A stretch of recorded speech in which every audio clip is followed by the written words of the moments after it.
2012 y este día tenemos una transmisión especial de la entrevista en línea que hoy realizamos de forma integrada entre la prensa gráfica y el programa Pencho y Aida, un esfuerzo que estaremos desarrollando una vez al mes. Decíamos desde el principio, el segundo jueves de cada mes. Pencho, gracias Aida por tenernos acá, por albergarnos. No, qué gusto que estés aquí también transmitiendo este formato que tú tenés en toda la plataforma multimedia de la prensa gráfica. Así que bienvenido y también pues a nuestro invitado hoy. A ver, ya presentamos a nuestro invitado. Antes de presentarlo justamente, saludos a quienes nos ven a través de la prensagráfica.com, los compatriotas que están con nosotros a través de la prensagráfica.com en nuestro país y en el mundo, también a quienes nos escuchan por GD Radio del grupo Nutriz Radio que estamos transmitiendo de manera simultánea este día. Algunos de los temas con nuestro invitado de hoy: clausura del Fomilenio 1, avances en formulación de proyectos para la segunda generación de fondos destinados a la zona costera del país y otras iniciativas de carácter social que han requerido de la ayuda de organismos internacionales o financieros, como es el caso de programas de reinserción, del cual se hizo un llamado urgente hace algunos meses atrás. Queremos agradecer que nos acompaña en esta oportunidad, en este programa especial con Pencho y Aida, Alex Segovia, secretario técnico de la Presidencia. Secretario, bienvenido, un gusto. No, gracias a ustedes por la invitación. Saludos, Pencho, Aida. Gracias, secretario. Bueno, vamos a interactuar todos, así que la primera pregunta con la que inicio, entonces, digamos, de manera oficial o formal. Por favor, William. Y con el permiso de ustedes, secretario técnico, para comenzar, quisiéramos saber un poco sobre el tema de clausura de Fomilenio 1. Debemos entender que no hay una fecha establecida todavía para el acto formal. ¿Cómo no? Ya hay. De hecho, según el convenio, que duración de 5 años, el 20 de septiembre a la medianoche termina Fomilenio 1. Es decir, y ahí por allá todo lo que quede pendiente, que en realidad es muy poco, ya será asumido por el gobierno. En ese sentido estamos muy a gusto, muy satisfechos, porque El Salvador en este momento es el país que ha ejecutado de lejos un Fomilenio de la manera más eficiente, y es por eso, en parte, porque hemos sido seleccionados para que tratemos de conseguir un segundo Fomilenio. En la fecha de cierre de Fomilenio 1, como ustedes saben, se realizó en la zona norte, fue comenzado por el gobierno anterior. Nosotros lo consideramos que es un proyecto de país. Nosotros llegamos a la mitad, cuando llegamos al gobierno, tomamos la decisión de darle continuidad a ese proyecto, tanto con el término de la personal, porque creíamos que si no hacíamos eso iba a haber problemas en la ejecución, y resultó bien. El hecho de que haya sido 2 gobiernos que ejecutan Fomilenio 1 ha sido también una muestra de madurez de este país y una lección a nivel internacional. Entonces, el cierre, si el 20 termina el proyecto, y los actos formales vamos a hacer en Estados Unidos, en Washington. Se va a hacer un acto de cierre el día 3 de octubre en las instalaciones del Banco Interamericano de Desarrollo. Yo viajaré allá, yo soy el presidente de la Junta Directiva de Fomilenio, y acá el 9 y 10 de octubre viene una misión de altísimo nivel a hacer los actos de cierre de Fomilenio 1. Pero no nos hemos ganado todavía entonces el Fomilenio 2. Lo que aprobó la Junta Directiva de Fomilenio es que El Salvador puede optar a un segundo, y ese segundo, me imagino que vamos a hablar, que es importante que se conozca. Tenemos nosotros que presentarlo dentro de algunas semanas para que lo valore la Junta Directiva, y la idea nuestra es que comience el próximo año lo antes posible. Ahí es otro récord que vamos a batir. El Salvador no solo es el único que ha terminado a tiempo un compacto que se le llama un Fomilenio, sino que sería el primero en el mundo que después de terminar uno consigue otro y comienza casi inmediatamente. Imagínense, es una ventaja. Entonces, habla bien de nosotros, porque en realidad han habido muchísimo en el mundo, mucha mala experiencia, y creo yo que El Salvador está poniendo en alto la capacidad que tiene de ejecución de proyectos de este tipo. Ahora, secretario técnico, ¿el acto de cierre es un acto estrictamente formal, o realmente se puede entender como ya un acto en el que ustedes como gobierno están haciendo una especie de finiquitando cuentas? No, de hecho es un acto de rendición de cuentas. Es decir, tanto en Washington como acá, tendremos que informarle a los gobiernos de Estados Unidos que son fondos que son regalados, son donaciones, y obviamente la población de acá, qué es lo que se ha hecho con ese dinero. Recuerde, el Fomilenio 1 fue un proyecto de $461 millones para ejecutarse en 5 años, donde el proyecto principal era la construcción de la carretera transversal del norte. Obviamente había un proyecto productivo, un proyecto sociales, etcétera. Pero es acto de rendición de cuentas, y yo creo que el país ha sido beneficiado. Ya la zona norte, que históricamente estuvo excluida, marginada, hoy va a poder, ya está integrada al país, y además es una zona con mucho potencial productivo, y creemos que en los próximos años ahí vendrá un desarrollo que ayudará al país, sobre todo en términos forestales y en términos alimenticios. La zona norte es de las zonas que más potencial de producción de alimentos tiene, tanto necesitamos en este país, y ahora que tenemos una crisis mundial de alimentos. Después de ese acto formal que habrá, secretario, ¿habrá proyectos que todavía se les dará continuidad, es decir, o proyectos que todavía estarán en desarrollo, o podemos hablar de que ahí ya prácticamente se cierran todos los proyectos y se han concluido? No, la transición comenzó desde hace meses. Por ejemplo, el proyecto educativo, un componente del proyecto educativo eran becas para todos los jóvenes de la zona norte. En ese sentido, ese proyecto educativo lo va a continuar una fundación privada.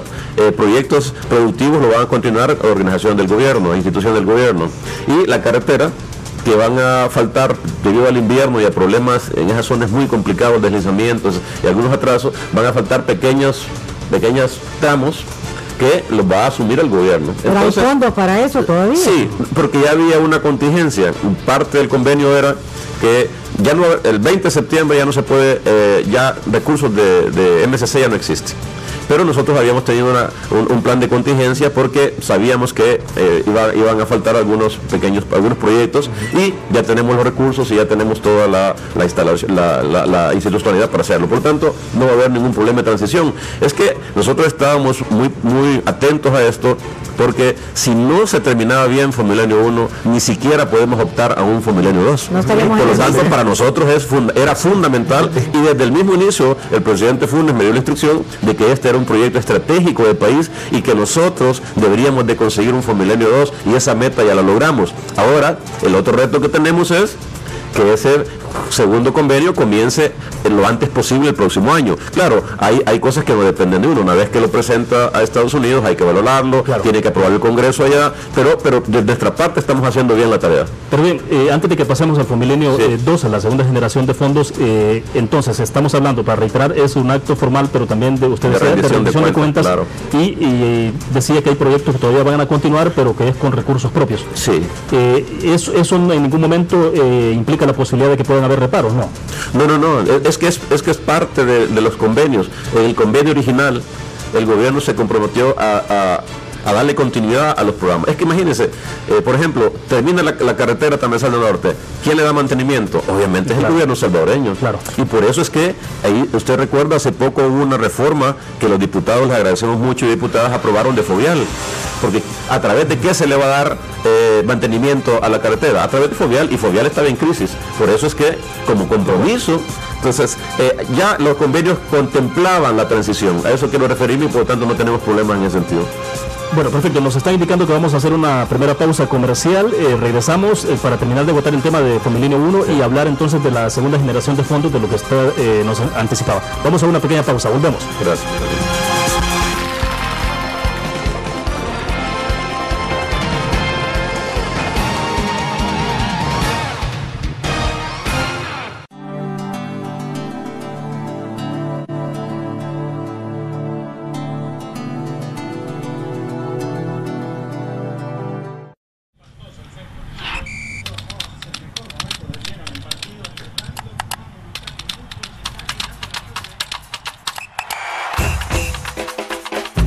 La emoción del deporte está en www.elgráfico.com.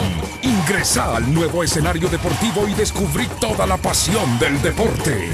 Fotos, videos, fichas y resultados de las mejores ligas del mundo. Elgráfico.com.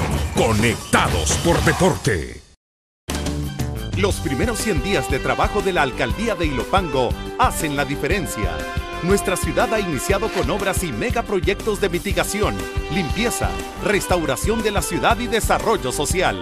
Así mejoramos las familias de todo Ilopango y construimos una ciudad en desarrollo. Porque en Ilopango, 100 días de trabajo hacen la diferencia. Alcaldía Municipal de Ilopango. Salvador Ruano, alcalde.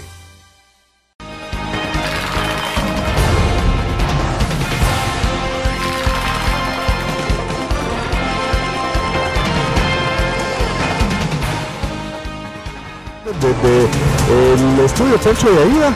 Así que, bueno, aquí en una conversación con el secretario técnico de la presidencia, Alex Segovia, William, estábamos hablando del Fomilenio y yo le decía al secretario si ya nos habíamos ganado por todo esto que ha pasado con el 1, el 2, ¿qué falta? ¿Cuál es el proceso? Pero bueno, William, por favor. Yo creo que tenía una inquietud, secretario, y es alrededor de cuánto pudo haber afectado la crisis que se generó, la tensión que hubo entre Asamblea Legislativa y Corte Suprema de Justicia, la Sala de lo Constitucional, si eso efectivamente estableció una especie de freno o algún reparo de parte del gobierno de Estados Unidos en términos de las variables de condicionamiento que se establecen para liberación de fondos, y si ha habido alguna objeción en esos términos. Bueno, qué bueno que pregunte eso, porque hubo mucha especulación acá al respecto. En realidad jamás estuvieron en peligro los fondos de Fomilenio de MSC para El Salvador.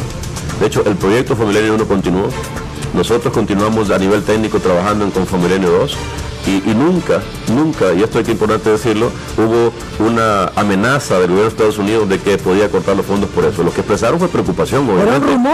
Eran rumores. Yo con el canciller estuve en Washington, nos reunimos con todas las autoridades y ellos dijeron, no, había preocupación, por supuesto, porque el tema en Estados Unidos además hay campaña electoral y, queramos o no, El Salvador siempre en las campañas electorales de Estados Unidos es un tema que siempre surge, que es complicado para nosotros, pero jamás nunca hubo peligro de que los fondos fueran recortados. Inclusive con el embajador Aponte también, que se dieron muchos habladurías en este caso. Absolutamente.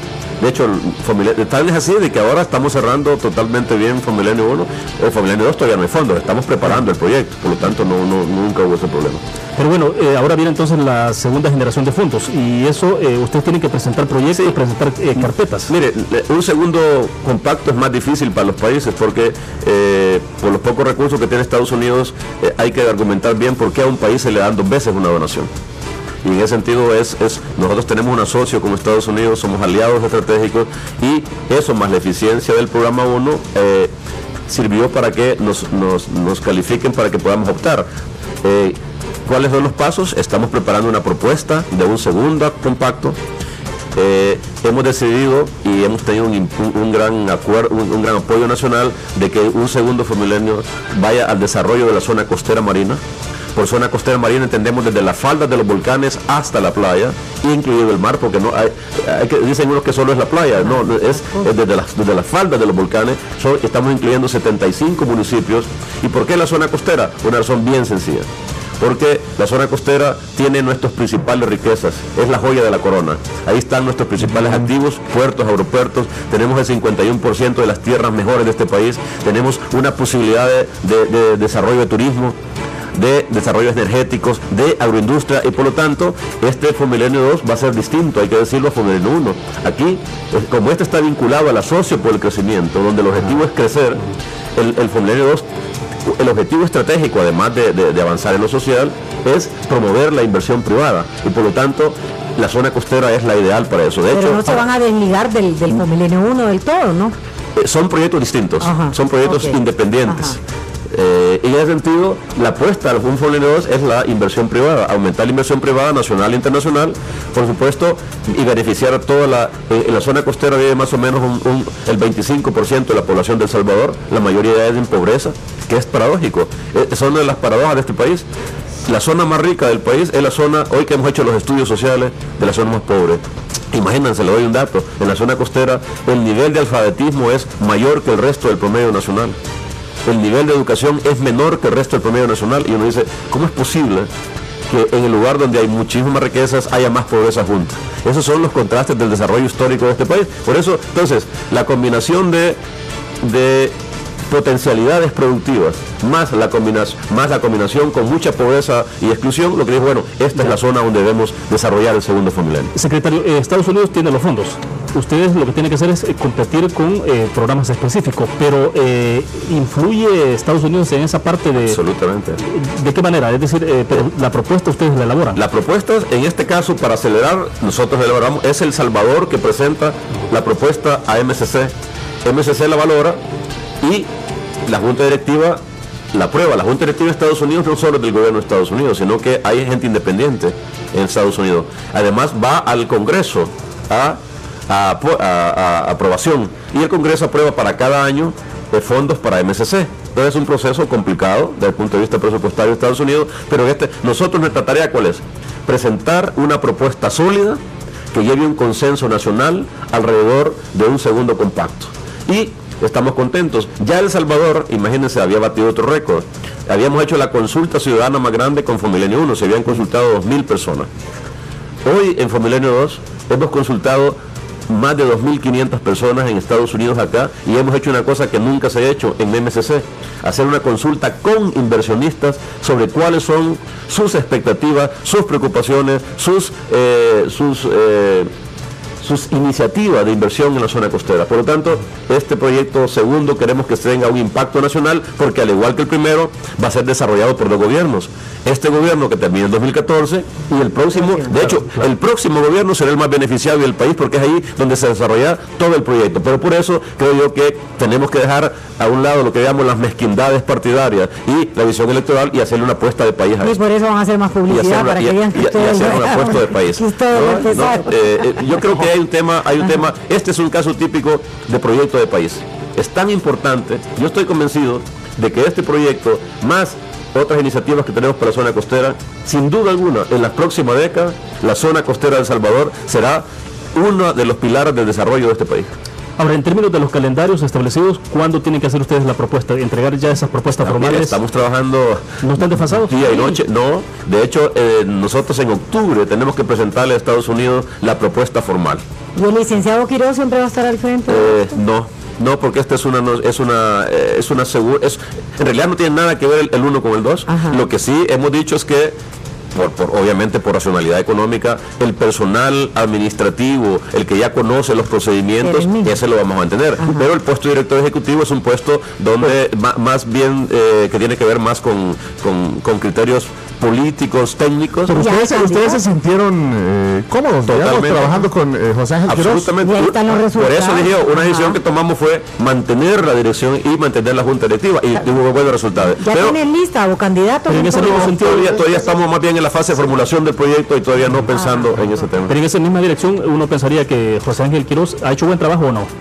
Desde su punto de vista. Hizo un buen trabajo. El problema es que, por supuesto, hizo un buen trabajo, indudablemente. Fue desde cuando él llegó, Fomilenio tenía problemas. Bueno, aquí les cuento una anécdota que se conoce poco. Cuando nosotros llegamos, Fomilenio 1 estaba a punto de ser suspendido los fondos.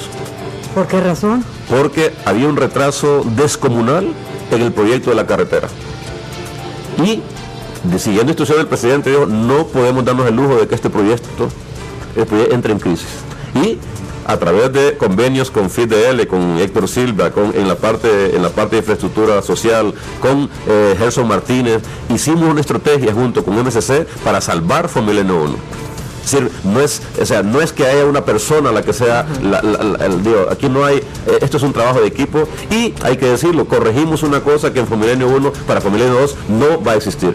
Fomilenio 1, no sé por qué razón, fue pensado como un proyecto como paralelo al del gobierno, como que era una cosa aparte del gobierno, y eso significó que antes que llegáramos no había coordinación, lo cual estaba quitándole mucha potencialidad al proyecto. Cuando llegamos decimos, no, es que el Fomilenio 1 no es algo aparte del gobierno. Bueno, estarán así que el personal de Fomilenio decía, ustedes los del gobierno, y decía, ¿y ustedes qué son? O sea, si es un proyecto gubernamental, ahí hemos sacado lecciones, y al final terminó bien el proyecto, y ahora en Fomilenio 2, por supuesto, estamos mejor preparados para implementarlo y para llevar al desarrollo de la zona costera. Secretario, pero igual hay una cantidad de requisitos, de condiciones que se establecen para que se pueda adoptar. El tema que tiene que ver con Estado de Derecho, respeto de derechos humanos. Esos son los indicadores, ya una vez que se implementa. Exactamente, y con esos indicadores, ¿cómo van? Es decir, bien, teníamos que pasar por lo menos la mitad de los indicadores para poder optar a un segundo Fomilenio, pasamos 16 de 20. O sea, en realidad todo ha salido bien. Ahora, los requisitos para un segundo Fomilenio son mayores. Por ejemplo, hay dos requisitos que son muchísimo más estrictos ahora. El tema medioambiental, que para nosotros es fundamental, porque en la costa tenemos nuestros principales activos medioambientales, y Estados Unidos va a estar muy pendiente de ese tema. Y el otro es la inclusión de la dimensión de género. En todos los programas y en toda la propuesta tiene que ir las mujeres visiblemente como participantes de los participantes, lo cual me parece absolutamente para genial. Calendarios y fotografías y todo. Bueno, vamos. El turismo tiene gran... Nos quedamos con el chascarrillo. Nos quedamos, vamos a hacer una pequeña pausa comercial.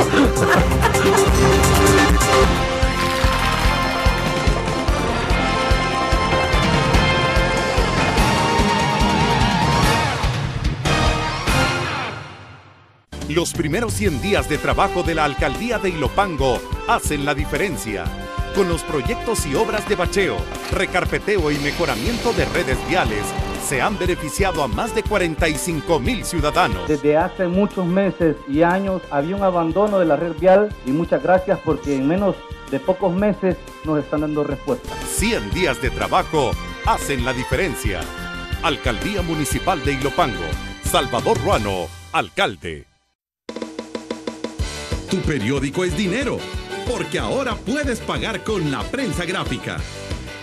Busca y recorta en tu periódico El Dinero, que podrás canjear en los establecimientos de nuestros aliados. Encontrarás uno cada día. Compra con la prensa gráfica y encuentra una buena noticia para tu bolsillo. Con la prensa gráfica lo compras. Con la prensa gráfica lo pagas. La prensa gráfica. Noticias de verdad.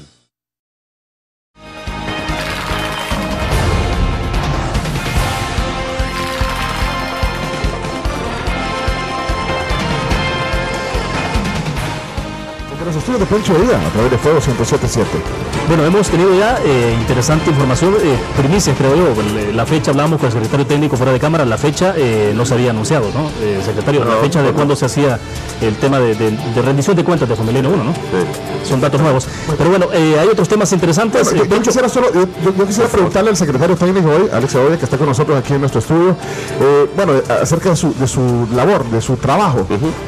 Su cargo, implica también coordinar el gabinete económico y social, y eso implica reuniones con todos los ministros, cada cuánto, ¿cómo es que se da esa logística de su cargo? El cargo del secretario técnico es un cargo que en América Latina de hecho no existe, es muy singular, porque es una especie de jefe de gabinete. Yo soy el coordinador del gabinete económico y social, pero además, a diferencia de otros países, por ejemplo, soy el gobernador ante el Banco Mundial y ante el BID, y el vicegobernador ante el Fondo Monetario.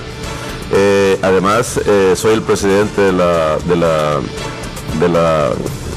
unidad encargada de la inversión pública, del seguimiento. Entonces, el secretario técnico tiene muchísimas funciones, y ahora, con este gobierno, el primer acuerdo de modificación del reglamento interno fue para modificar las funciones en parte de la Secretaría Técnica y otras. Por ejemplo, nosotros, yo soy el encargado de todo el diálogo económico social con todos los sectores. Eso que ningún secretario técnico lo tenía antes, porque no existían esos diálogos. Ahora es tan fuerte esta atribución que hemos abierto dentro de Secretaría Técnica una unidad de diálogo social.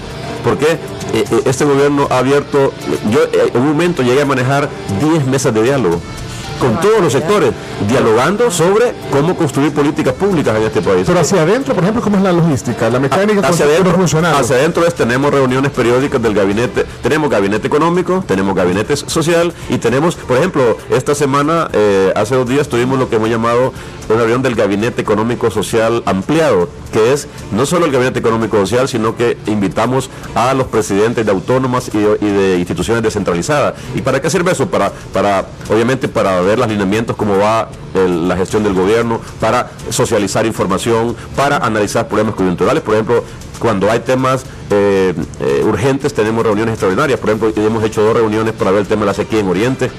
En hace 2 días, la doctora presentó un informe sobre el tema del dengue. Es decir, también nos ocupamos de temas coyunturales, pero fundamentalmente de temas que tienen que ver con la gestión pública. Yo le pregunto también porque hay muchos exfuncionarios que se han quejado, bueno, de hecho han estado algunos aquí en el programa, se han quejado de que no se dio una dinámica de gabinete que permitiera discutir decisiones o enfrentar problemas. Pues, incluso de exministros. Sí, exministros. Yo las he escuchado. Mira, ahí hay un tema, es decir, nosotros tenemos un procedimiento para hacer políticas públicas. una política cualquiera, una iniciativa, primero la hace la institución encargada, digamos Ministerio de Economía o Ministerio de Cultura. Luego eso pasa al gabinete, ya sea el gabinete económico o el gabinete social. Ahí se discute, se regresa, etcétera. Una vez que ahí está, una vez que ya los gabinetes están de acuerdo con la medida, porque a veces tenemos discusiones muy fuertes, hay que decirlo, no es que siempre a veces tenemos diferencias y es natural, es un gobierno de coalición. Y a veces, una vez que todos pasan esta fase, van a la decisión final del presidente de la República. Él es el que toma las decisiones fundamentales en todos los ámbitos. Secretario, ¿cada cuánto se reúne el gabinete con el presidente? Dependiendo de los temas. No hay reuniones periódicas. No, el que él dirige, como nosotros nos reunimos cada semana. Él dirige los consejos de ministros. Por ejemplo, la próxima semana tendremos un consejo de ministros. ¿Para qué? Para poder aprobar el presupuesto que tiene que ir a la Asamblea ya el 30 de septiembre. O sea, y todos los temas fundamentales que tienen que ver con el Consejo de Ministros es el presidente que dirige. Obviamente él llama, entonces. Él tiene que convocar. Ahora, él tiene una relación, y a mí me consta, diaria con los diferentes ministros para los diferentes temas. Se comunica directamente con ellos. ¿Por qué razón han dicho muchos ya exministros en estos días de que no había conversación, no había comunicación seguramente directa? Ellos sintieron que no había comunicación. Yo no quiero valorar. Les digo, evidentemente, dependiendo del tema, se imaginarán un gobierno cuántos temas maneja. Pero no afecta al desarrollo del plan de gobierno. O sea, el hecho de que haya habido cambios en economía, bueno, ahora en agricultura, que han habido también un par de cambios, ahora, o sea, eso no le afecta el trabajo. Estos cambios, unos son renuncias, otras no son renuncias. Lo que estamos haciendo es, usted mencionó el librito azul, está llamando el de los cambios. Ahí nosotros hemos definido una agenda pendiente de cambios. Y lo que estamos haciendo es decir, ajustando, el presidente nos ha dado instrucciones claras. Todos los ministerios, todos los ministros y ministras tienen que dedicarse a desarrollar esa agenda pendiente de cambio. Ya no hay tiempo, tenemos que consolidarlo. Y entonces estamos sentándonos con cada ministro, decirle, usted ministro, usted esto es lo que tiene que hacer en los 21 meses. Esto es lo que tiene que hacer. Ya no hay tiempo no hay tiempo para inventar, ya no hay tiempo para andar. Lo que pasa es que el plan quinquenal que hicimos es un plan flexible, que primer gobierno que tiene un plan quinquenal desde hace décadas, y lo hemos ido ajustando, es muy flexible, y ahora hemos hecho una valoración a los 3 años. En estos 2 años, ¿cuál es la ruta última que tenemos? Y no nos podemos equivocar, tenemos que centrarnos en las prioridades. En ese sentido, hemos hecho un reajuste de las prioridades. Hemos revisado los recursos, hemos dicho, a estas prioridades, a cada ministerio le hemos dicho, usted tiene que dedicarse a esto. Pues sí, pero en el caso de agricultura, por ejemplo, que estaba pensando, esas interrupciones no complican la posibilidad de dar esos. Por ejemplo, ahorita el ministro de Agricultura que llegó, que era presidente del ISTA, Pablo Ochoa, que hizo un trabajo extraordinario realmente en el ISTA, ha sido nombrado ministro de Agricultura. ¿Para qué? Para que le dé un cambio de rumbo estratégico al Ministerio de Agricultura. Pero otra vez, otro cambio. No, porque eso es parte de las correcciones que se van haciendo en un gobierno. ¿Por qué se fue el ministro Suárez? Bueno, la versión que está ahí es la carta de él, es por razones personales y de salud. Porque yo no quiero especular alrededor de eso. Porque se fue también, fue funcionario del gobierno del expresidente Saca, y ahora también se va. Eso es lo que le digo. Este gobierno es un gobierno de coaliciones, es un gobierno en mucho tiempo, quizás desde la Junta del 80, que duró unos meses, es el gobierno que representa más la unidad. Entonces, ahí hay representantes de distintos partidos políticos, hay gente independiente, hay gente de gobiernos anteriores. Entonces, ¿qué refleja esto? Porque nosotros no se gobierna con dogmas ni con ideologías, se gobierna en función de proyectos, en función del país, de intereses nacionales, y la persona que el presidente valora, que es mejor indicada, se pone. Nosotros no andamos viendo, y lo ponemos porque es de uno o de otro lado. No. Claro, en el camino se van haciendo ajustes. Se van haciendo ajustes, y el presidente, por supuesto, es el responsable de poner a la gente de confianza, o la que valore que no está haciendo. En educación pasó lo mismo, en educación, porque de hecho la semana pasada estuvo aquí Jato Bui y decía, bueno, voy a hacer otras cosas. O sea, como que si la continuidad le pongo el caso de educación, es un buen caso que usted está poniendo. Hubo cambio, hicimos la valoración en educación, y en mi calidad de coordinador del Gabinete Económico Social, nos sentamos con Jato, por supuesto, que además es secretario, y bueno, mira, las prioridades, Jato, en estos 20 meses, en tu gestión, tienen que ser estas. Por ejemplo, hay dinero para mejorar la infraestructura educativa. Entonces, el mejoramiento de la infraestructura educativa tiene que ser una de tus prioridades. tenemos un problema y hay recursos. Bueno, esa es una prioridad fundamental. Otro, aumentar la calidad de la educación en tales y tales. Entonces, con cada ministro no tenemos para nos sentamos. Pero es lo que ha ocurrido con salud. Por ejemplo, entiendo que en el caso de salud hay dificultades en términos de poder que se continúe la reforma en salud en términos del financiamiento, o sea, que se requiere de más fondos y no hay plata. Bueno, la reforma de salud es la reforma más ambiciosa que se ha hecho en este país en temas sociales. Cuando nosotros llegamos al gobierno, el presidente nos instruyó, bueno, ¿cuál es el aporte en el tema social que va a hacer este gobierno? Y bueno, después de analizar, después de ver, dimos aquí hay 2 legados. Uno, dejar instaurado el sistema de protección social universal, volver a una visión universal de la política social, que lo estamos implementando, y 2, la reforma sectorial en salud. ¿Eso no va a quedar a mitad, a medio camino? No, es una reforma que tiene 7, va a quedar incompleta sin duda, como siempre fue, una reforma que va más allá de los 5 años. Nosotros, en estos 21 meses que nos quedan, vamos a consolidar la reforma en lo que ya está, incluyendo la dotación de dejar equipados todos los hospitales de este país. Por eso no entendemos la posición en la asamblea de un partido político que a nosotros nos dice que está bien, pero públicamente dice que no va a apoyar, porque ya estamos jugando electoralmente. Ese dinero que está ahí en salud, ¿es para qué? Para dejar totalmente equipados los hospitales de este país. Ojalá que o sea que antes de que finalice este gobierno se van a ver todo eso. Es un proyecto, eso le digo, mire, cuando un partido o un político comienza a hacer su gestión solo pensando en el corto plazo, la cosa se complica. Es un préstamo que va a durar 4 años. Igual, si se aprueba, nosotros vamos a ejecutarlo el primer año y medio. El resto va a ser el próximo gobierno. Entonces, pero claro, en un afán de no darle ninguna concesión a este gobierno, como jugando politiquería, ya se oponen por razones que ni siquiera son técnicas. Sí, porque así se ha manejado siempre desde el principio, que decían que ya estaba. Porque ahí están preguntando el gobierno. Ahí están preguntando en el Twitter si también tiene una aspiración de candidatura. Bueno, dejemos la pregunta planteada para el siguiente segmento. Vamos entonces a una pequeña pausa. Volvemos.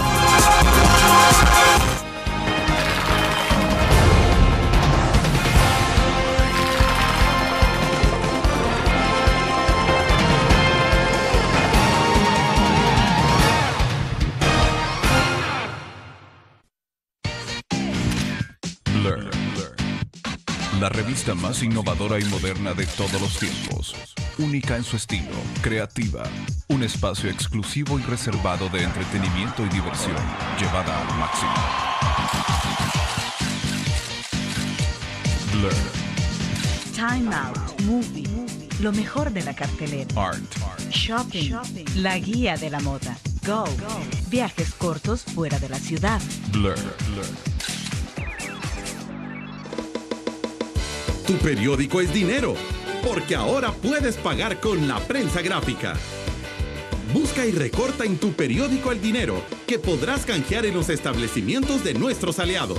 Encontrarás uno cada día.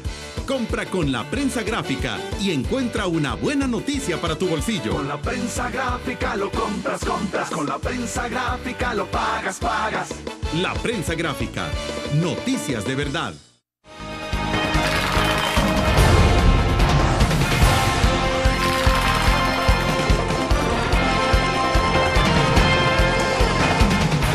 Estamos de nuevo en este programa especial que estamos transmitiendo la entrevista en línea desde el estudio de Pencho y Aida, compartiendo también con nuestro invitado que este día es Alex Segovia, secretario técnico de la Presidencia. Doctor Segovia, hay una inquietud, la pregunta más difícil se la hemos dejado a Aida. Nosotros estamos, como decía Pencho anteriormente, leyendo twitters aquí y últimamente se ha estado teniendo mucho acercamiento a las actividades presidenciales, está teniendo contacto con la gente, sus necesidades. Pero esto no tiene nada que ver que tenga usted algún objetivo como candidato. ¿Sí o no? Es más, aquí algunos invitados que vienen aquí entre comerciales nos dicen. Lo mencionaron. Y los Twitter que estamos leyendo. Lo ven muy cerca de la gente. Que está cerca de la gente es peligroso. A la gente. Es peligroso. Y con guayabera también. Es cierto. Pues ya le voy a explicar. No, es cierto lo de la guayabera. Pero es por eso, porque está en contacto con la gente y por el... Creímos que no iba a dar la primicia, ¿no? Sí, aquí es una candidatura. Efectivamente, en las últimas, yo diría desde mayo, el 27 de mayo y un poco antes, hemos andado con mucha actividad en los territorios. pero por 2 o 3 propósitos. Primero, hemos andado explicando e informando sobre los cambios y explicando y enseñando el libro sobre los cambios. Entonces, hemos hecho reuniones, pasamos mes y medio explicando el libro en todo el país, en todas las regiones, casi en todos los departamentos. ¿Por qué? Porque creíamos importante que al tercer año, y con este ataque brutal que veíamos desmesurado que nos vino de ambas extremas, de que no había cambio, nosotros teníamos que ir a los territorios a explicarle a la gente. Y lo que explicábamos era el libro. Y a veces son reuniones muy multitudinarias. Yo he estado en eventos presentando el libro de 2.000, 3.000 personas. Pero ya te enreda y todo cuando vas a Ahora, esa es una razón. La otra razón, por supuesto, y como es la Secretaría Técnica la que coordinó la elaboración del libro, yo lo ando presentando directamente. Esa es una razón. La otra, creo yo, tiene que ver con el tema del surgimiento de la Unidad Nacional por la Defensa y Profundización de los Cambios. Esta iniciativa, ustedes recuerdan, el 27 de mayo, en el evento de la feria, ahí se salió a luz la unidad, pero además fue invitado el presidente para que diera un discurso para ver si aceptaba una alianza. ¿Una alianza entre quiénes? Entre el gobierno de El Salvador, el presidente Funes, y estas organizaciones que conforman la Unidad Nacional por la Defensa y Profundización de los Cambios. ¿Alianza alrededor de qué? De ese concepto. Tenemos una alianza firme ahora. El gobierno se compromete en lo que falta del gobierno a profundizar los cambios en aquellas áreas estratégicas. Bajo ese compromiso, los sectores sociales dicen, ok, nosotros lo apoyamos y vamos a luchar a la par suya para defender los cambios de aquellos que se oponen a los cambios. Hay una alianza. ¿Y por qué he estado yo muy involucrado? Porque, como les comenté, como parte de mi trabajo de secretario técnico, yo soy el encargado, el que tengo los contactos con todos los sectores sociales y económicos. Eso ha hecho una confluencia de eventos que, claro, aparezco bastante y estoy trabajando, además, como contraparte del gobierno con la unidad, soy yo como otro funcionario. ¿Se siente cómodo con ese trabajo? Absolutamente, porque... ya no escritorio, sino contacto. Además, imagínense, tenemos este gobierno... ¿Y no lo ven, perdona Alex, no lo ven demasiado técnico, usted demasiado más pensando en números y muy distanciado de la parte humana de la gente? No, al contrario, yo creo que... si alguna capacidad desarrollada es una capacidad para comunicarle con la gente de manera sencilla. Yo creo que los economistas nos enredamos mucho con números y con lenguaje muy sofisticado. El lenguaje de la gente es bien sencillo. Pero yo quiero dar otro dato, Pecho, lo que yo creo que es clave. Tenemos territorios, tenemos programas, por primera vez se han hecho que están en los territorios. Por ejemplo, territorios de progreso. Lo tenemos en la zona de Guayaquil-Quilisco. Ahí hemos armado un consejo del territorio con toda la zona, con 7 municipios. Hoy lanzamos territorio 2 en la zona norte de San Miguel, La Unión y Morozán, 31 municipios. Entonces, me toca a mí ir a los territorios, hablar con los alcaldes, hablar con las comunidades, y a mí me ayuda como secretario técnico, como coordino el programa, uno ahí se da cuenta cuáles son las necesidades de la gente y vamos ajustando. Pero ha sido coincidencia esto, como dice el dicho, no está en la lista. Absoluta coincidencia. Bueno, no sé en cuál lista estoy, lo que pasa es que él habló del ataque brutal de las extremas, o sea, usted no se mueve en las extremas. Definitivamente no. El proyecto del presidente Funes y lo que yo apoyo, yo no soy de ningún partido político, yo apoyo un proyecto sensato como el que está implementando, no radical, que esté enmarcado en la Constitución, apostando a la democracia, a la construcción de una nueva economía y a la equidad social. Eso no es el lenguaje de las izquierdas. ¿Va a tener una tercera vía política de esto? Es decir, una tercera opción política. Si usted me pregunta mi opción personal, ya no como secretario técnico, yo coincido totalmente con el planteamiento que ha hecho la Unidad Nacional, que es, hablan de un proyecto político alternativo. El comunicado que salió la semana pasada en todos los diarios refleja y dicen, ¿y a qué entienden esa gente por proyecto político alternativo? El proyecto que hoy está iniciándose con el presidente Funes, que creemos que debe continuar después del 2014. El país no se va a cambiar en 5 años, ni en 10 años. Este país va a cambiar en décadas y necesitamos, para que cambie, darle continuidad. Pero la Unidad Nacional entonces tiene un alto componente electoral, político, frente a 2014. Yo le recomiendo que le dan al contrario, es un planteamiento estratégico y una apuesta de largo plazo.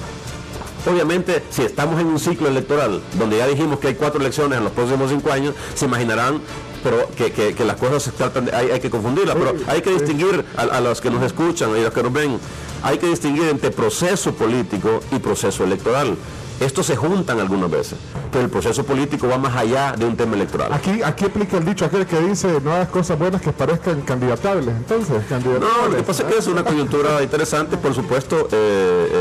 Yo creo en el tema de la ciudadanía, creo que este país necesita ya dejarse de los desabarutos y continuar, darle continuidad. Si este país no tiene continuidad en las políticas, en los programas, en los proyectos, jamás saldremos de esos desarrollos. Y eso no se lo ha logrado nunca. Y Sánchez Serén no le va a dar eso, no le daría eso si llegara a ser... Bueno, es que le digo, yo no conozco cuál es la propuesta del vicepresidente. ¿Quién no debe continuar? Vaya, ¿quién no debería continuar? ¿Siguiente gobierno? Yo creo que es una coalición de fuerzas democráticas, revolucionarias y progresistas que incluya a todos los sectores empresarios de todo, que vayan en una ruta. ¿Cuál fue el concepto del cambio del presidente Funes? Miren, no era casualidad, se llamaba cambio seguro. ¿Por qué? No es cualquier cambio que necesitamos, no es un cambio radical de la noche a la mañana, pero tampoco es un cambio que es un cambio que no cambia nada. ¿Y se puede seguir ofreciendo cambio? Absolutamente. No ha habido frustración en la gente, en algunos que tenían ansiedades de un cambio bastante radical. De seguro hay, y a nosotros, si nosotros no estamos diciendo que todo lo hemos hecho bien,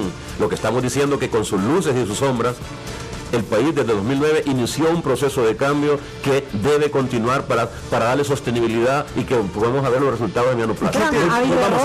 ¿Eso entonces no lo vemos en Arena ni en el FMLN? Le pregunto. No, yo en Arena sin duda no. El del FMLN no lo puedo contestar porque no tengo la propuesta. ¿Y quién lleva ese liderazgo? ¿A quién le atribuirá usted el liderazgo? En este momento el liderazgo de ese proyecto de cambio lo tiene el presidente Funes. Bueno, pero él no puede volver a ser presidente. Pero en este momento es precisamente porque se inició un proyecto distinto. Bueno, ustedes me preguntaron el cambio político más importante que hay en este país, y eso sí le ha dolido a la gente que hoy ya no lo tiene, es que sea lo que yo llamo el Estado lo hemos liberado de los intereses gremiales y partidarios. Mire, lo que es ese cambio que ha habido, el hecho de que este país, las decisiones ya no se toman en función de unos cuantos, en función de un partido, sino que lo que uno entiende y lo que uno ve con la gente, intereses nacionales, eso es un cambio que jamás se ha dado y la gente lo entiende. ¿Es más democrático esto? Por supuesto, uno va a la gente nos dice, oye, no es broma, Casa Presidencial pasa llena de gente. Hemos tenido todo el día, la gente que trabaja ahí nos dice, bueno, si antes aquí esto pasaba vacío, y la única gente que venía era con corbata, unos cuantos. ¿Por qué? Porque nosotros, democracia no es algo formal, no es solo ir a votar una vez cada 3 años, no, democracia es participación real en las políticas públicas. ¿A usted le interesa contribuir a buscar ese liderazgo? Él dice que no hay, porque no puede ser presidente Funes, pero ¿le interesa a usted construir ese liderazgo en alguien para que se pueda garantizar el cambio? Yo creo que ya está surgiendo un liderazgo social. ¿Liderado por quién? Ya hay distintos sectores. Mire, si la unidad nacional la conforman, ayer tuvimos una reunión para hacer una valoración y hay al menos, sumando organizaciones entre redes y todo, hay por lo menos, qué sé yo, voy a dar un número, unas 2.000, 3.000 organizaciones. O sea, estamos hablando de una cosa grande. ¿Y qué personajes conocidos hay de todo. Lo que pasa es que esa es la otra cosa. Lo que sí está demostrando, no esta coyuntura, desde hace años, es una falta de liderazgo político. ¿Por qué? Porque yo creo que la política, y si ustedes leen el comunicado que sacó la unidad, le hacen un llamado a los partidos políticos a que se modernicen, a que respeten las decisiones de los ciudadanos. Es decir, aquí hay una historia de manipulación y de instrumentalización de los movimientos sociales por parte de los partidos políticos. Este movimiento social dice, mire, nosotros no surgimos pegados a ustedes, lo respetamos, pero ustedes respétenos a nosotros. Este es un movimiento de la ciudadanía. Eso es, yo creo, si según algunos historiadores y alguna gente más que estudia El Salvador desde largo plazo, dice, esto que está surgiendo ahora es un tema nuevo. Es como lo de los campesinos. Vea el movimiento campesino salvadoreño. Ahí está usted. Por supuesto. Sí, bueno, vamos, nos indica otra pausa comercial. Vamos con nuestros anunciantes, Pencho y Ayuda, y la entrevista en línea y volvemos.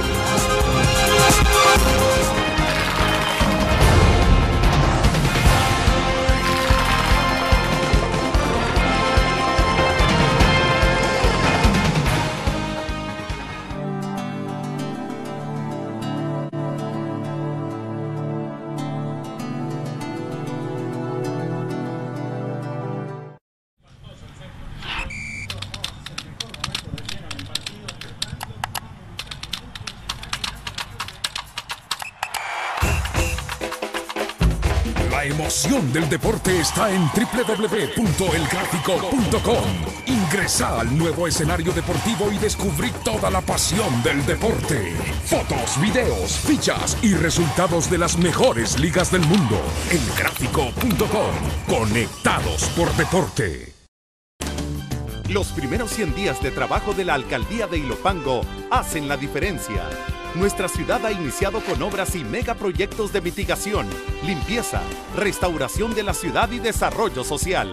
Así mejoramos las familias de todo Ilopango y construimos una ciudad en desarrollo.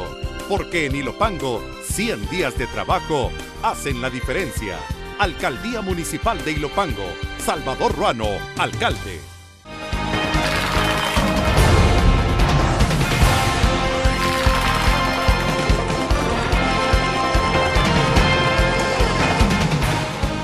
Doctor Segovia, el 18 de mayo leímos una declaración suya donde usted solicitaba a Estados Unidos que se revisara con sentido de urgencia, eso es entre comillas, con sentido de urgencia, los programas para estimular el crecimiento de la economía, a propósito de la necesidad de crear un programa de empleo juvenil que le diera sustento a todo este tema de la tregua de las pandillas, pero fundamentalmente a cómo darle opción a estos jóvenes para que se puedan reinsertar a la vida productiva. Esto lleva a dos temas, desde luego, la parte social que tiene que ver con el tema de pandillas y lo otro con la parte de desempeño de economía del país. Sí. En la parte social que tiene que ver con pandillas, hay información en la que se estaría confirmando ya entonces que el tema de la tregua no fue una cuestión en la que el Ejecutivo estuvo distanciado, o sea, se confirma que el gobierno sí estuvo liderando este proceso que se está dando ahora. Bueno, esa información no hay confirmado nada, lo que hay es una información de un periódico y tal. El gobierno y el presidente Funes lo decía ya, nosotros no participamos directamente, no se puede negociar con actores ilegales de cualquier naturaleza, lo que sí hubo una facilitación, por lo tanto no hay ninguna confirmación de que el gobierno ha estado. O sea, el gobierno no lo ha admitido de manera oficial. No, es que no ha existido, por lo tanto no podemos admitir. Bueno, en el otro punto entonces, pero ustedes, cuando usted hace ese llamado a Estados Unidos a que se revise con sentido de urgencia los programas que estimulen el crecimiento para que eso pueda tener desencadenante en la parte social. Bueno, en la ronda que se hizo el presidente con los distintos actores, usted recuerda que se reunió con todos los sectores políticos, todas las dirigencias del país. Un consenso que salió es que era necesario incluir dentro del programa de combate a la delincuencia el tema de la dimensión de la prevención, que este es un cambio importante que se ha dado en este gobierno. ¿Por qué? Porque antes solo se hacía mucho énfasis en la represión, pero no en la prevención. Hoy lo que salió ahora de estas discusiones fue hay que hacer un balance adecuado. ¿Y qué es la prevención? ¿Prevención de quiénes y para quiénes? Obviamente la población que tiene más riesgo y está más sujeta a ser víctima es los jóvenes, son los jóvenes. Entonces, ahí necesitamos hacer programas de prevención. Los jóvenes hay que reinsertarlos, ya sea en el sistema educativo o ya sea en el sistema productivo. Porque esto es importante, y fíjese que apareció un estudio del Banco Mundial que es interesante y es preocupante, sobre los jóvenes en Centroamérica, y aparecieron la famosa población, no sé si ustedes han escuchado, los NIS, que es la población que ni tiene empleo y ni tiene educación. Y el promedio en Centroamérica, esa población es el 10% de los jóvenes son NIS. ¿En Centroamérica? En Centroamérica, y en El Salvador es el 16%. ¿Se imagina entonces el drama que tenemos y el desafío? En el sentido de que aquí hay una población mayor que en Centroamérica de jóvenes que ni trabaja ni estudia. Y se imagina la vulnerabilidad de esa población. Por eso es que el esfuerzo que estamos haciendo es hacer un acuerdo nacional. El presidente Funes está liderando este proceso. Un acuerdo nacional, ¿para qué? Para ver si todos los sectores del país cerramos filas alrededor de un acuerdo nacional sobre el empleo para jóvenes fundamentalmente. ¿Ve al sector privado interesado en esto? Sí, hay interés. De hecho hay interés. Había menos interés del sector privado en participar en programas especiales para ya la población carcelaria, digamos, o para los jóvenes que ya son parte de las pandillas, pero para un programa de prevención que es no solo para los jóvenes que están en pandillas, sino que para todos los jóvenes de El Salvador, ahí hay un consenso muy grande. Y si se le da empleo a estos jóvenes, ¿no afecta también a las otras generaciones? Para Digo, lo que hay que hacer es el famoso, aquel ejemplo, ¿no? Lo que hay que hacer es quitar el agua a la piscina. Es decir, ¿de qué sirve que se agarren 100, 200 pandilleros al día si se están metiendo un número igual de pandilleros? Es decir, el problema es que hay que ir a la raíz del problema. El problema de la violencia tiene distintas dimensiones, una dimensión nacional, una internacional, una regional.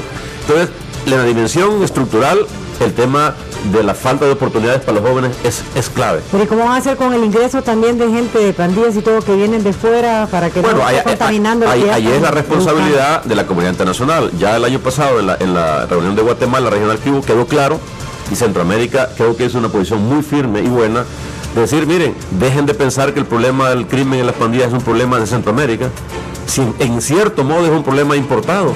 O como dijo, que a mí me encanta citarlo, el representante del PNUD aquí en El Salvador dijo, es que en el tema de la violencia, Centroamérica ha sido alguien que está pagando los platos rotos de una fiesta a la cual no fue invitado. Es decir, por lo tanto, nosotros hemos exigido de la comunidad internacional la violencia, nosotros hacemos nuestra parte, pero la comunidad internacional tiene que hacer lo suyo, Estados Unidos tiene que hacer lo suyo. Si no es el principal, el tema del narcotráfico, el principal consumidor de drogas del mundo, pues mientras ahí haya demanda, siempre llegará droga. Entonces, si cada uno hace su parte, si a nivel nacional, a nivel centroamericano, hacemos nuestra parte, el problema se va a ir solucionando. Nosotros queremos hacer nuestra parte. ¿Cómo? Dándole al programa una visión más integral. El problema, ahí tiene una dimensión de represión, por supuesto, hay que reprimir al crimen organizado. Pero eso no es el problema. Entonces, volviendo, el presidente liderando una iniciativa para convocar a un diálogo nacional, a un acuerdo nacional para un programa de empleo, de inversión, sobre todo haciendo énfasis en los jóvenes. Vale, para todo esto, para ir cerrando, ¿en cuánto se espera que cierre el crecimiento de la economía, del Producto Interno Bruto? Hasta este día lo mantenemos a la fecha, a la proyección original, entre el 2 y el 2.5. ¿Es posible llegar a eso? No sabemos todavía, posiblemente, esa es la meta. Yo espero que todavía andemos cerca del 2%, pero todavía no hay una meta oficial. El Banco Central ha adelantado una cifra que en sus cálculos es menor, pero claro, ellos hacen ajustes periódicos, pero la cifra oficial que mantenemos es todavía la meta original. Yo tengo una última pregunta también en relación a lo de la empresa privada. El Consejo Económico Social está muerto, por lo menos diezmado, sin la presencia de la ANEP y la Cámara de Comercio. No, mire, la próxima semana tenemos una reunión extraordinaria del Consejo Económico Social. Sin ANEP. O sea, sí. Nosotros hemos tenido una definición estratégica de que en todo este gobierno, nosotros no aceptamos presiones de nadie, ni vetos de nadie. Si ANEP ya se había salido una vez, el año pasado, por su oposición al pacto fiscal, después entró. Hoy se sale, pero entonces... no solo ellos, la vez pasada se salió parte del movimiento social también y entraron. Salga quien se salga, es por su voluntad. El Consejo Económico Social es una institución que hay que fortalecerla y debe ser permanente. Por tanto, vamos a continuar con nuestro trabajo. Le adelanto, y esta es otra premisa, la próxima semana vamos a someter a consideración del Consejo Económico Social la ley de las micro y pequeñas empresas que ya estaba, para que ellos la vean antes de mandar a la Asamblea Legislativa. Ahora, si ANEP se ha retirado por su cuenta, pues mala suerte. Ya no los quieren persuadir o decir... No, es que está abierto. Esa es una pregunta, ¿están abiertas las puertas? Totalmente abierto, totalmente abierto. ¿No hay un ambiente hostil, Alex? No, lo que pasa es que hay que ser práctico. Nosotros, o sea, si nosotros comenzamos a aceptar presión de un sector, este país se hace ingobernable. Pero están abiertos en todo sentido, incluso de aceptar... Estamos tan abiertos que los proyectos de ley, y hay otro anuncio, que vamos a enviar pronto a la Asamblea Legislativa para promover la inversión, aún en este conflicto se lo hemos enviado formalmente a la ANEP para que den sus sugerencias. Ahora, si ellos no quieren dar sugerencias, si ellos se cierran, bueno, ya no podemos hacer nada más. A la fuerza no. Pero ellos dicen que ustedes no oyen sugerencias, el gobierno no oye sugerencias. Bueno, pero ahí están, que los manden y vamos a utilizarlas. Hay que diferenciar, mire, tenemos diferencias objetivas con el sector, con las cámaras empresariales, con algunas, y con cierto largo, pero es natural. Si una cámara empresarial, por definición, ¿para qué se hace una cámara? Para defender intereses, y son legítimos, no es el problema. Nosotros no defendemos intereses particulares. ¿Cuál es la diferencia? Que ahí ha habido un gran cambio. Nosotros no caminamos y no hacemos nuestras políticas públicas solo para beneficiar un sector. Y hay ciertos líderes empresariales y sectores están acostumbrados a que siempre se haga lo que ellos quieren. A presionar. Eso se acabó en este país. Vale, aquí no está presionando que no me vayamos, pero vámonos, porque si no nos regañan. O sea, sí, William. Pero nos quedan 2 minutos todavía, nos están indicando. ¿Nos quedan 2 minutos? Pero bueno, Aida, ¿había alguna consideración? Preguntas puntuales. No, preguntitas flash, Rencho. Las preguntitas flash. No, ¿cuántas guayaberas tiene? Varias.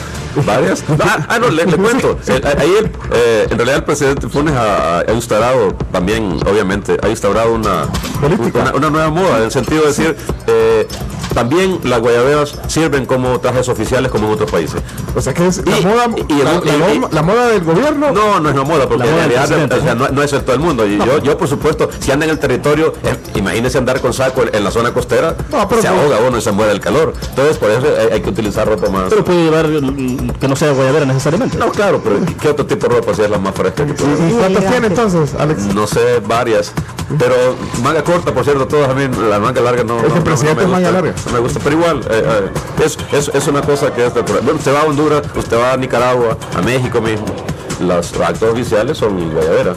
O sea que esto no es el protocolo no es estricto en esa parte. No es estricto. ¿Cuáles han sido los cambios más drásticos que has tenido desde que estás en este puesto, en tu vida?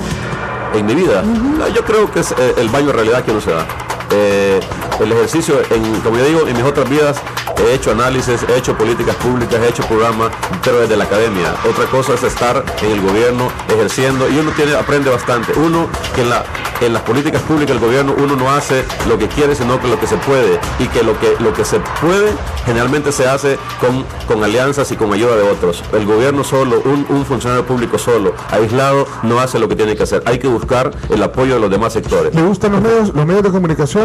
¿Salir en la televisión, en la radio? Me gusta, pero precisamente por un poco de recato y para que no hayan especulaciones, ustedes ven... candidaturas. No, pero no solo ahora. Ustedes ven en mis 3 años de gobierno, yo he preferido salir solo cuando hay cosas que decir, pero hay que informar más. Que dar. Pero se debe informar más. Pero obviamente yo creo que tenemos que informar más. Por eso el librito. Por eso el librito, y ahora estamos actualizándolo, porque la gente cree que... Aquí está el libro, mira, por si lo quieren ver en la sí, también lo tenemos. Exacto.